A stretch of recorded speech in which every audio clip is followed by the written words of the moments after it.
আলাইকুম প্রিয় দর্শক সকলকে আমন্ত্রণ জানাচ্ছি।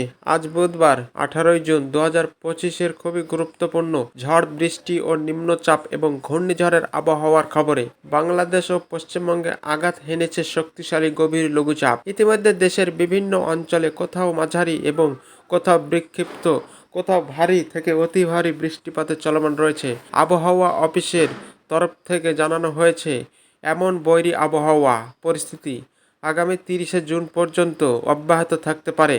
পাশাপাশি এই লঘুচাপটি বিদায় নেওয়ার পর আগামী 25 জুন নাগাদ আরও একটি নতুন নিম্নচাপে দেশের মধ্যে আঘাত হানতে পারে।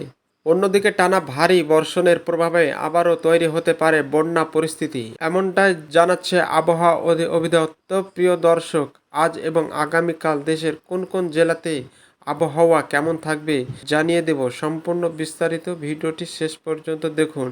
আর কে কোন জেলা থেকে ভিডিওটি দেখছেন অবশ্যই কমেন্ট করে জানিয়ে দেবেন। আর প্রতিনিয়ত আবহাওয়ার খবর পেতে অবশ্যই ইউটিউব চ্যানেলটি সাবস্ক্রাইব করে রাখবেন। তো প্রিয় দর্শক, আমরা এই মুহূর্তে চলে আসলাম ইউরোপিয়ান আবহাওয়ার পূর্বাভাস মডেলের রাডারের উপগ্রহের চিত্রে। শুরুতেই আমরা দেখে নেব আজ এবং আগামীকাল এক সপ্তাহ দেশের কোন কোন অঞ্চলগুলোর আকাশে কি পরিমাণ মেঘমালা থাকতে পারে এবং কোথায় কোথায় বজ্র বৃষ্টি হতে পারে। তো এই মুহূর্তে সবশেষ লেটেস্ট আপডেট অনুযায়ী দেখা যাচ্ছে বঙ্গোপসাগরের গতকাল তৈরি হয়েছিল এক সুস্পষ্ট লঘুচাপ, যেটি এই মুহূর্তে ভারতের কলকাতা এবং যশোরের মধ্যবর্তী স্থানে অবস্থান করেছে। এর প্রভাবে গতকাল হতে দেশের বেশিরভাগ অঞ্চলে বিক্ষিপ্ত আকারে বৃষ্টিপাত চলমান রয়েছে। কোথাও কোথাও ভারী হালকা থেকে মাঝারি মানের বৃষ্টিপাত হচ্ছে।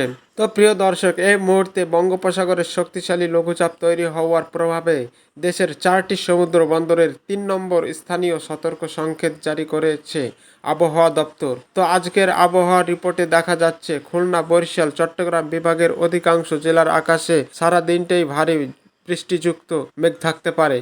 ভারতের কলকাতার প্রত্যেকটা জেলাতেই ভারী বৃষ্টিযুক্ত মেঘ থাকার সম্ভাবনা রয়েছে। ঢাকা, খুলনা এবং এদিকে রাজশাহী, ময়মনসিংহ ও সিলেট বিভাগের জেলাগুলির আকাশ আজ সারাদিনই মেঘলা থেকে মেঘাচ্ছন্ন হয়ে থাকতে পারে, এমনটাই দেখা যাচ্ছে।